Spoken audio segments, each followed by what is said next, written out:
l'étudiant. Parole à l'étudiant revient sur les méthodologies juridiques, y compris le cas pratique. Contrairement à la dissertation juridique, aux commentaires d'arrêt et commentaires de texte, le cas pratique est une méthodologie juridique comme ces méthodologies dont déjà précitées. Essayons de revoir c'est quoi le cas pratique et quelles sont les parties du cas pratique en tant que méthodologie juridique.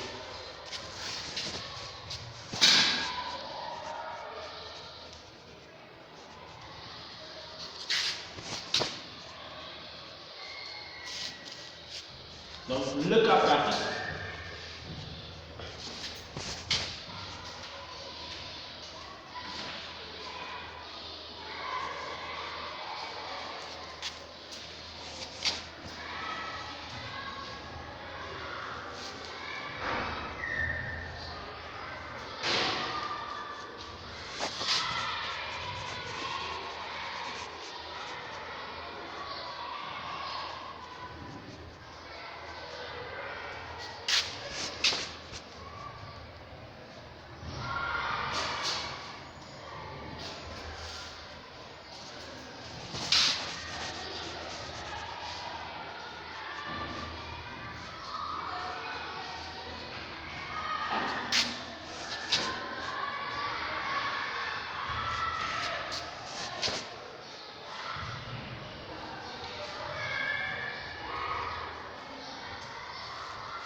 voilà ce qu'on peut dire donc du cas pratique.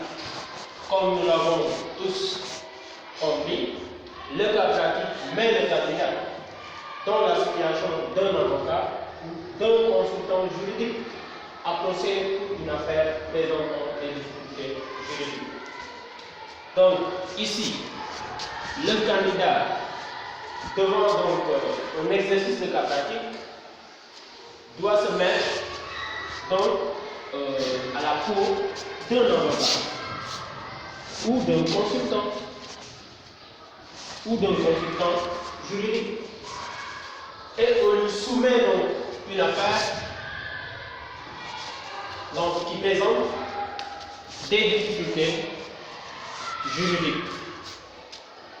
Et le candidat conçu donc comme un avocat ou un consultant juridique doit avoir forcément donc des connaissances pour résoudre cette affaire présentant des difficultés juridiques.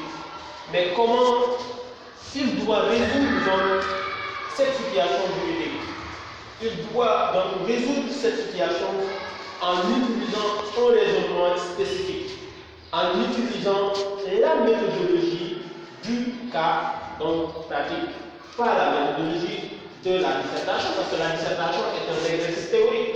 Ici, ce n'est pas un exercice théorique, mais un exercice, excusez-moi, donc pratique, que le candidat donc, doit situer donc, les questions juridiques qui se posent en l'espèce et essayer donc de localiser les règles juridiques donc applicables. Et on peut par conséquent donc dire que c'est un exercice donc c'est un exercice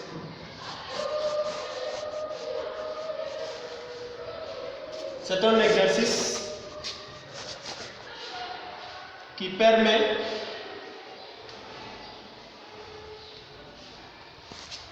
aussi au candidat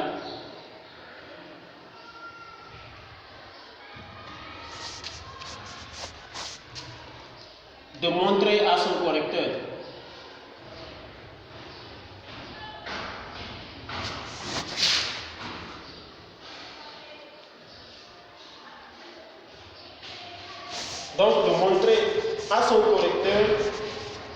ses capacités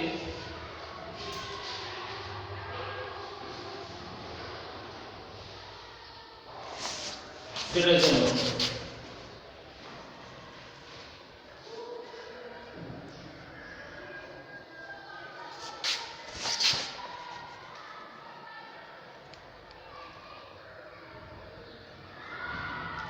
Virgule de construction.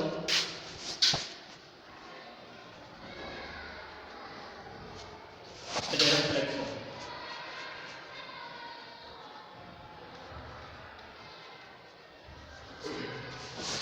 Donc voilà la qualification d'un cas pratique. Donc le cas pratique, au-delà d'un exercice pratique, c'est un exercice qui permet aussi au candidat de montrer à son correcteur ses capacités de raisonnement. Donc le candidat doit montrer qu'il est capable de raisonner et de construire donc un argumentaire autour d'une situation juridique. Et voyons donc l'essentiel du cas pratique. Donc l'essentiel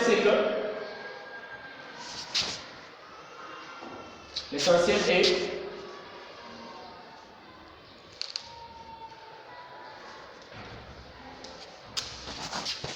qu'il ne s'agit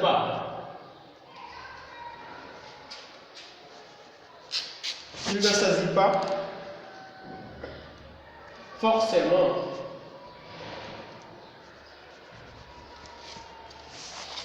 d'offrir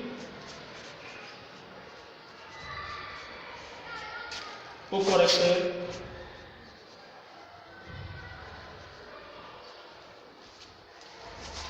la solution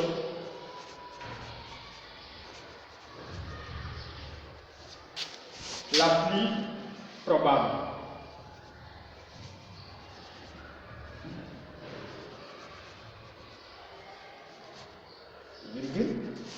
Mais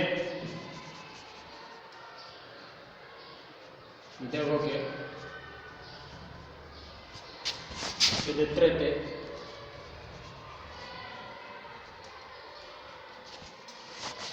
l'ensemble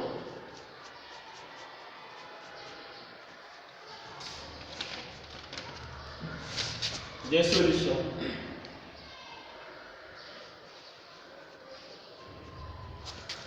possibles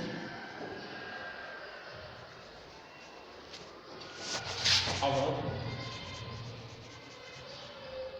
de choisir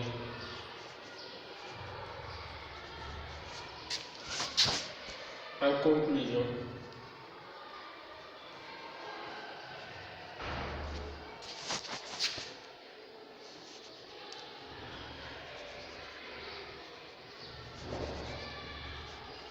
la solution qui se trouve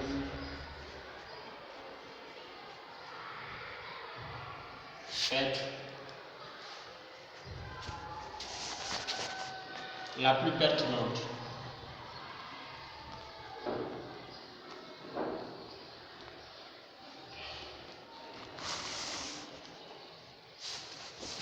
Chers internautes, ici, il ne s'agit pas donc de montrer au correcteur la solution la plus probable, dire que voilà la solution qui doit être donc appliquée, mais d'évoquer et de traiter l'ensemble des solutions donc possibles. Après, nous le verrons sur les différentes formes donc, du cas pratique, avec les différentes, bien sûr, hypothèses que nous pouvons donc avoir pour dégager une solution autour de notre cas pratique. Mais de montrer aussi des solutions donc possibles avant de choisir en conclusion la solution qui se trouve être la plus pertinente. Ici, vous devez construire donc une solution à partir de la pertinence, à partir d'un raisonnement, à partir d'une supposition basée donc sur la règle juridique. Voilà ce qu'on peut dire en guise donc de signification. C'est quoi en quelque sorte le cas pratique en tant que donc raisonnement, en tant que méthodologie juridique. Pour faire donc un bref résumé sur la signification, celle intervenue du cas pratique, le cas pratique est un exercice qui place le candidat dans une situation d'un avocat ou d'un consultant juridique qui doit répondre à une affaire situant ou soulevant des problèmes juridiques.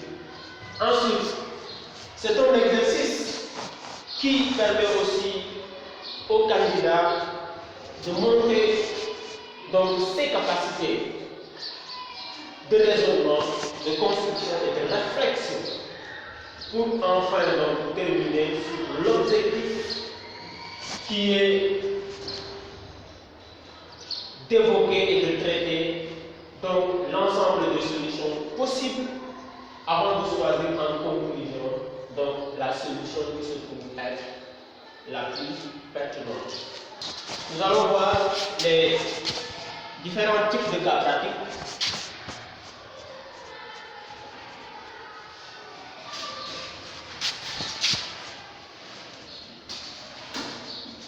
On pourrait donc avoir. Vous devez savoir que on peut avoir donc un cas pratique mystique ou un cas pratique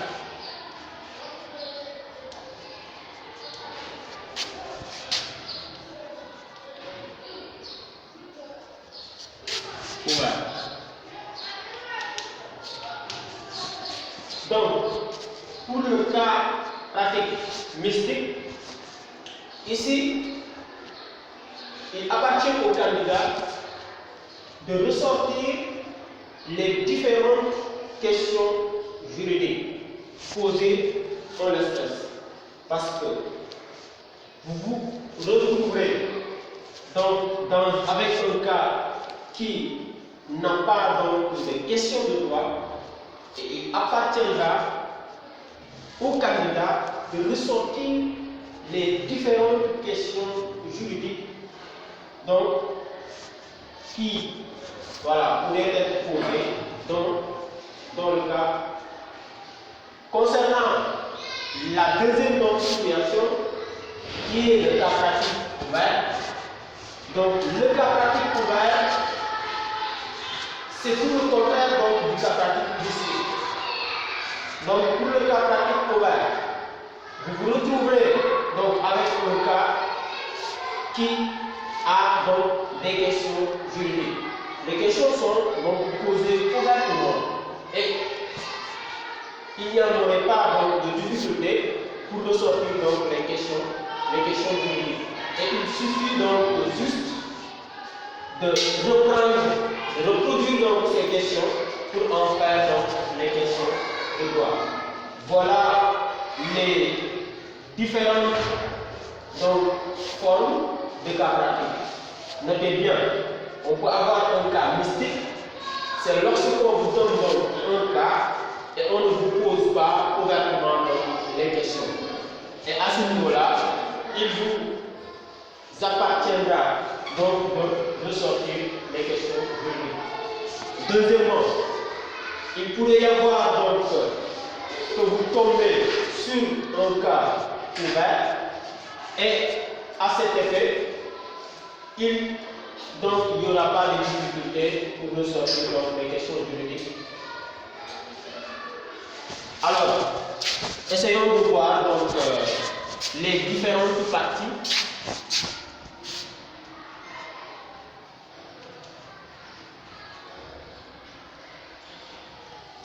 Donc les différentes parties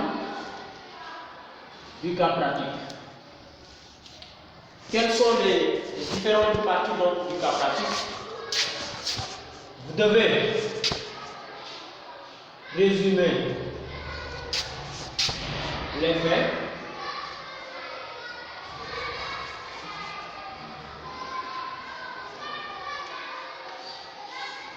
Donc le résumé des faits. Le résumé des faits, il y a ce qu'on appelle une manière de résumer les faits d'un cas pratique et il y a des conseils donc à retenir concernant le résumé des faits. Parce que quand on vous donne un cas, vous devez donc résumer le cas. Et en résumant le cas, il y a des éléments qu'on doit donc retenir et il y a des éléments donc qu'on ne doit pas donc retenir. Et sur les éléments donc qu'on doit retenir, on peut parler d'éléments ou de faits. Donc, faits pertinents,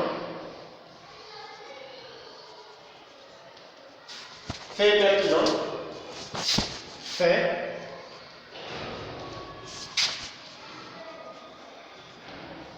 inutiles. Vous devez donc retenir les faits pertinents, mais inutile aussi de retenir donc les faits qui ne sont pas donc pertinents. Et n'inventez rien. Donc restez sur le cas, essayez de parler donc l'essentiel pour en faire donc un bon résumé. Après avoir donc résumé, vous devez donc qualifier.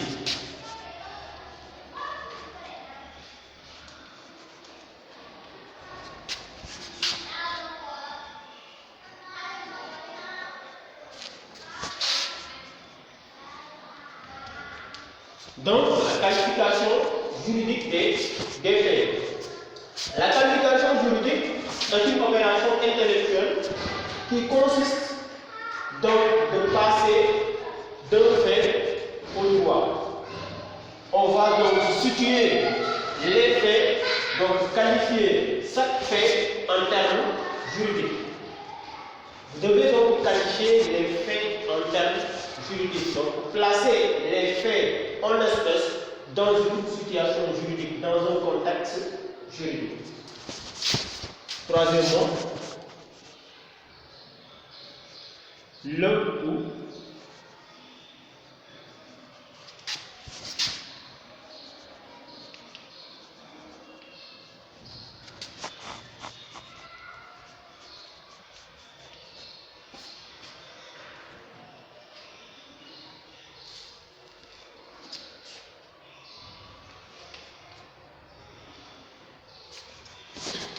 Donc, le ou les problèmes de droit.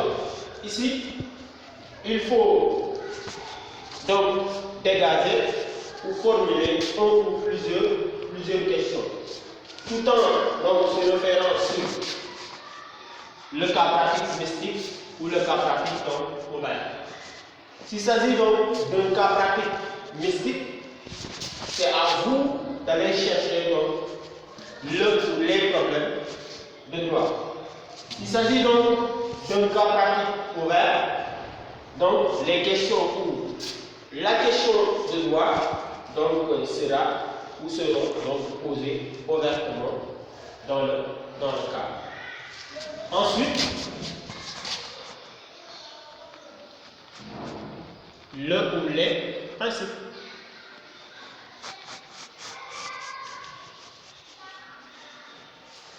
Donc le ou les principes. Ici, vous devez donc localiser la règle ou le corps donc, de règle applicable. La règle donc applicable aux différents faits.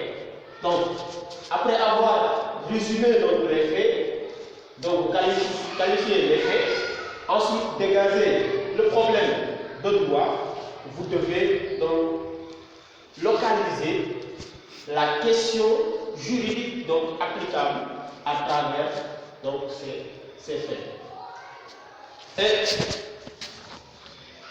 quand vous donc donnez, souvent on a tendance à entendre que quand il y a dans le principe, forcément il y a des exceptions.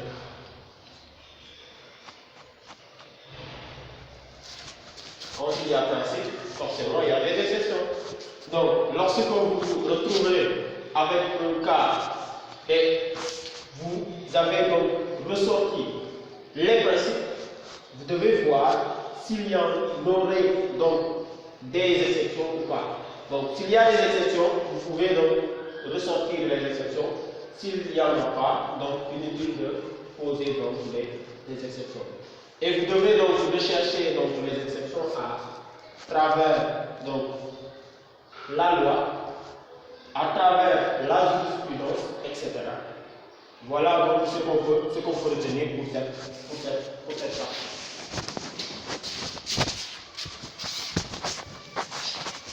Ensuite, on va essayer de voir donc la dernière partie qui est là où les solutions.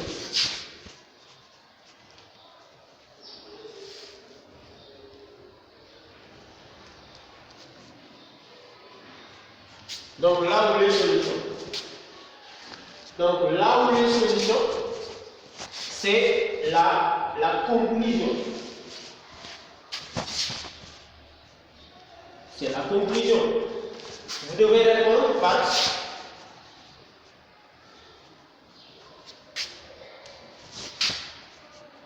oui ou non. Voilà donc l'hypothèse. Parfois, vous vous retrouverez donc avec un cas où la solution donc ne pose pas de difficultés, mais parfois vous vous retrouverez donc avec un cas où il y a beaucoup de difficultés donc pour ressortir la solution. Et il faudra donc voir à travers les dispositions, donc les règles citées, c'est-à-dire les principes, donc ressortir là où les solutions. Donc les solutions ne doivent pas donc dépendre de votre volonté, mais des principes donc soulevés. Vous devez rechercher donc là les solutions à travers donc les principes, c'est-à-dire les lois, la jurisprudence, etc. Et voilà donc ce qu'on peut dire concernant le cas pratique. Pour revenir donc sur le cas pratique est un exercice donc pratique qui permet au candidat de traiter donc un cas qui soulève des difficultés juridiques. Et à ce niveau-là, le candidat donc aura à utiliser une méthodologie donc bien déterminée, à savoir donc le résumé des faits, la qualification des faits, le ou les problèmes de droit, le ou les principes, ensuite là où les solutions. Voilà, chers internautes de Suicide TV, ce qui met fin à notre émission Parole à l'étudiant, qui faisait donc focus sur le cas pratique. Nous vous donnons rendez-vous dans un autre numéro avec un autre thème. Merci beaucoup. Et n'oubliez pas de vous abonner.